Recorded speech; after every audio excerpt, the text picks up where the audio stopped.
अहमदियत का मैं नन्हा सा सिपाही हूँ मगर अहमदियत का मैं नन्हा सा सिपाही हूँ मगर शेर का रखता हूँ मैं जो दिल तो चीते का जिगर शेर का रखता हूँ मैं। Bismillahirrahmanirrahim. Assalamualaikum warahmatullahi wabarakatuh. Hadirin hadirat yang dirahmati Allah Subhanahu wa taala. Alhamdulillah dengan karunia Allah Subhanahu wa taala kita bisa bersilaturahim kembali dalam program Tarbiyat Online di bulan suci Ramadan ini. Insyaallah kali ini kita akan membahas berkenaan dengan keringanan-keringanan dalam puasa. Hadirin yang saya muliakan, sebagaimana kita ketahui bahwa puasa adalah merupakan kewajiban bagi setiap mukmin.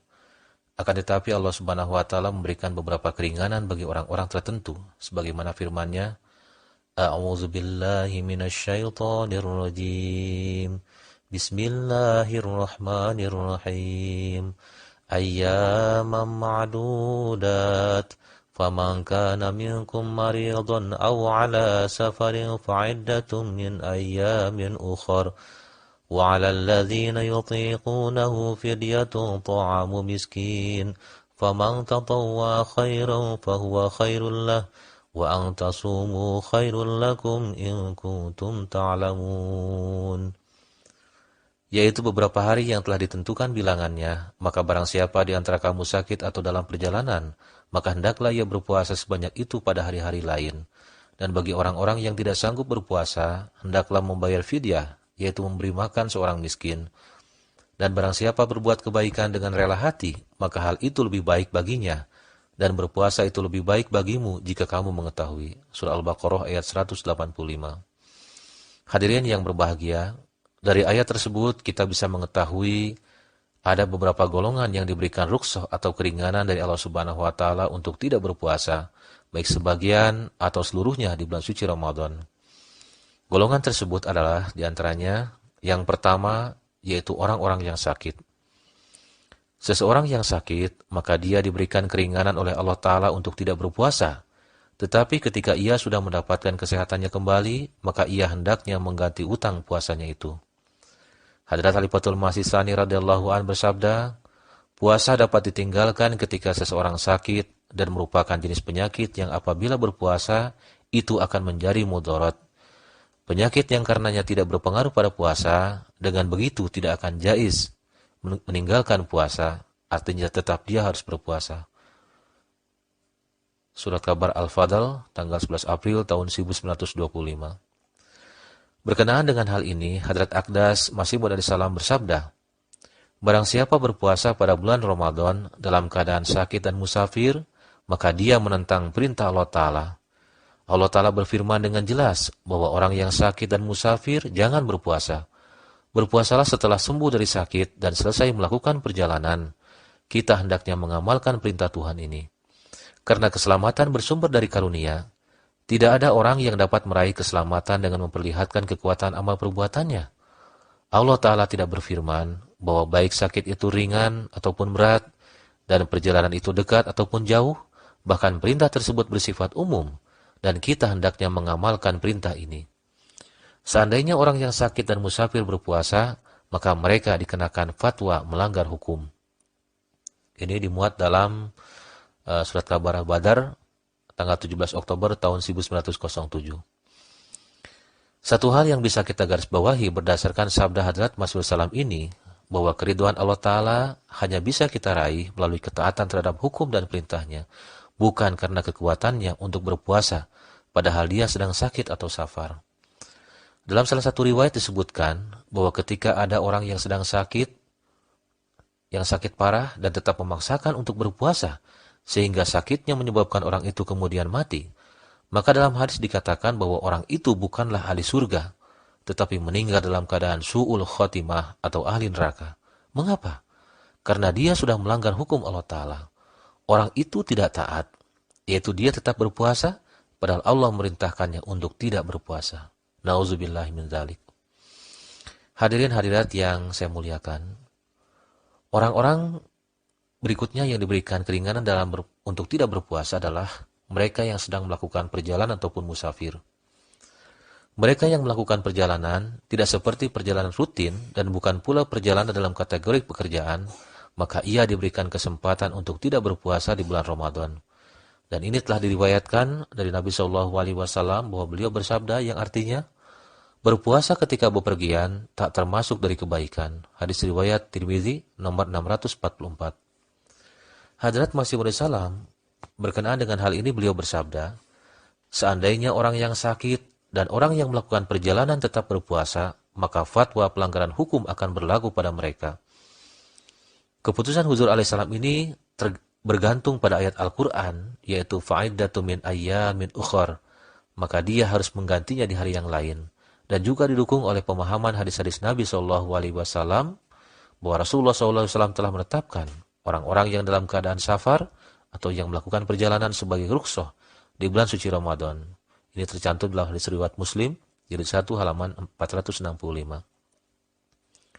Namun semua orang yang tugasnya berkaitan dengan safar atau melakukan perjalanan seperti hanya masinis, sopir, pilot, agen perjalanan, pegawai desa dan lain-lain, maka mereka termasuk dalam hukum mukim atau berada di tempat.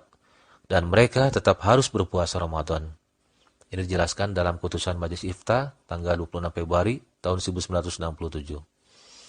Hadrat Aqdas Masih Maud Salam bersabda sambil menjelaskan hukum puasa dalam perjalanan, seandainya perjalanan dengan kereta api tidak ada penderitaan apapun, maka puasalah. Jikalau tidak, maka ambillah faidah dari keringanan atau rukhsah Allah Ta'ala. Ini tercantum dalam Al-Hakam 24 Desember tahun 1900. Jadi pada hari-hari Ramadan, maka sejauh mungkin kita hendaknya terhindar dari perjalanan dan hendaknya melakukan perjalanan sesuai keperluan. Dan selama perjalanan itu berlangsung, maka kita hendaknya tidak berpuasa. Hadrat Khalifatul Masih Tsani radhiyallahu anhu bersabda, akidah dan pemikiran saya mengenai perjalanan adalah, mungkin sebagian ahli fikih berbeda pendapat tentang perjalanan yang dimulai setelah sahur dan berakhir pada sore hari. Dari segi puasa, itu bukanlah perjalanan. Syariat melarang puasa dalam perjalanan, akan tetapi syariat tidak melarang melakukan perjalanan ketika berpuasa. Dalam puasa, boleh melakukan perjalanan, tetapi dalam perjalanan tidak ada puasa. Surat Al-Kabar Al-Fadl 25 September tahun 1942. Kemudian ada pertanyaan, dalam keadaan melakukan perjalanan, puasa dapat dilakukan atau tidak? Lalu perjalanan berapa mil yang di dalamnya kita tidak dapat berpuasa? Dijelaskan dalam fikih Ahmadiyah bahwa kita hendaknya tidak melakukan puasa Ramadan dalam perjalanan. Akan tetapi, menjauhi makan dan minum secara terang-terangan untuk menghormati Ramadan adalah merupakan perbuatan mustahsan atau dianggap baik. Batas syariat dan definisi safar serta jaraknya tidak ditetapkan. Itu adalah tergantung pada perasaan dan kemampuan seseorang untuk memutuskannya. Jadi singkatnya bahwa untuk menetapkan bahwa ini adalah safar atau perjalanan atau tidak, maka itu adalah tergantung niat kita. Innamal a'malu binniyat.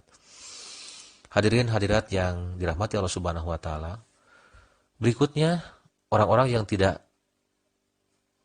yang diberikan keringanan tidak berpuasa adalah mereka yang tidak kuat berpuasa ataupun yang lemah. Dalam surah Al-Baqarah ayat 185 disebutkan kata-kata wa 'alal ladzina yutiqunahu, yang diartikan bagi orang-orang yang tidak sanggup berpuasa. Dari kalimat tersebut ada jenis manusia yang lemah. Maksudnya yaitu orang yang sudah tua, yang renta, yang sudah berusia lanjut sehingga kondisi fisiknya sangat lemah. Maka tentunya mereka diberikan keringanan untuk tidak berpuasa. Dan sebagai gantinya, mereka diberikan alternatif untuk mengganti puasa dengan membayar fidyah. Selanjutnya kelompok berikutnya yang diberikan keringanan tidak berpuasa adalah ibu-ibu hamil dan yang sedang menyusui.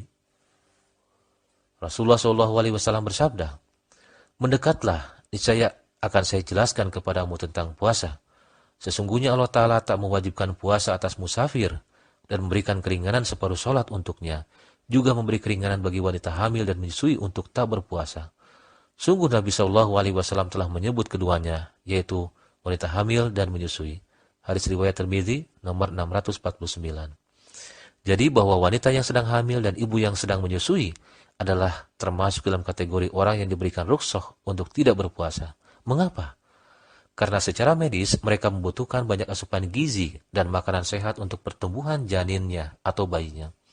Tentunya perkembangan dan kesehatan janin tergantung pada asupan makanan dan nutrisi dari ibunya. Begitu pula bahwa kualitas air ASI yang menjadi makanan utama untuk bayinya itu sangat bergantung pada sejauh mana gizi dan asupan makanan yang dikonsumsi oleh ibunya. Karena itulah mereka diberikan keringanan untuk tidak berpuasa. Jika dilanggar, jika mereka tetap memaksakan untuk berpuasa, maka ini bisa berdampak tidak baik untuk kesehatan janin yang dikandungnya dan bisa mengganggu pertumbuhan daripada bayinya. Karena itu, mereka tidak perlu berpuasa.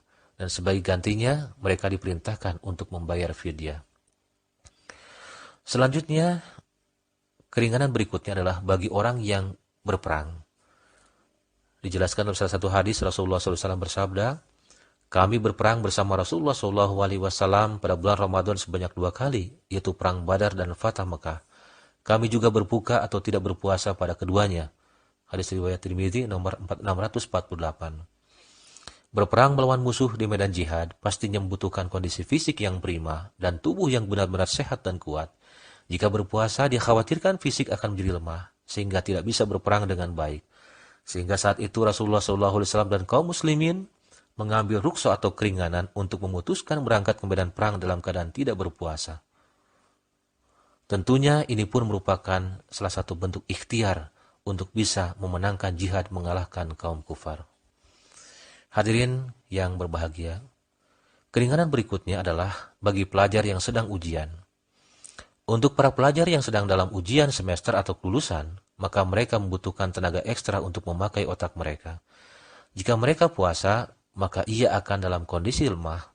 Oleh karena itu hendaknya mereka mengganti puasa di lain hari, dan mereka termasuk dalam golongan yutiqunahu, yaitu orang yang tidak kuat berpuasa. Berkenaan dengan ini, Hudhur Tsani radhiyallahu an beliau menjelaskan, di dalam Al-Quran Karim hanya ada penjelasan tentang larangan berpuasa bagi orang yang sakit dan musafir. Bagi perempuan yang sedang menyusui dan hamil, tidak ada perintah seperti itu. Akan tetapi Rasulullah SAW menetapkannya dalam batas sakit. Demikian pula anak-anak yang tubuhnya masih berkembang atau kesehatannya melemah karena sibuk mempersiapkan ujian, maka mereka termasuk dalam kategori batas sakit. Pada hari-hari itu otak mereka terbebani sehingga sebagian orang menjadi stres. Kesehatan seseorang terkadang menjadi rusak. Jadi apa gunanya berpuasa sekali dan mahrum untuk selamanya? Hadirin hadirat yang saya muliakan, barangkali itulah penjelasan singkat yang dapat disampaikan berkenaan dengan keringanan-keringanan berpuasa untuk beberapa orang-orang yang secara syariat diberikan rukhsah sehingga mereka tidak berpuasa di bulan suci Ramadan. Mudah-mudahan penjelasan singkat ini bisa dipahami dan kita semua senantiasa diberikan taufik untuk bisa mengamalkannya. Amin Allahumma amin. Jazakumullah ahsanal jaza wa akhiru da'wana alhamdulillahirabbil alamin. Wassalamualaikum warahmatullahi wabarakatuh. मैं जो दिल तो चीते का जिगर, दहर में इस्लाम का परचम उड़ाना है मुझे, दहर में इस्लाम का परचम उड़ाना है मुझे। इन मसाइब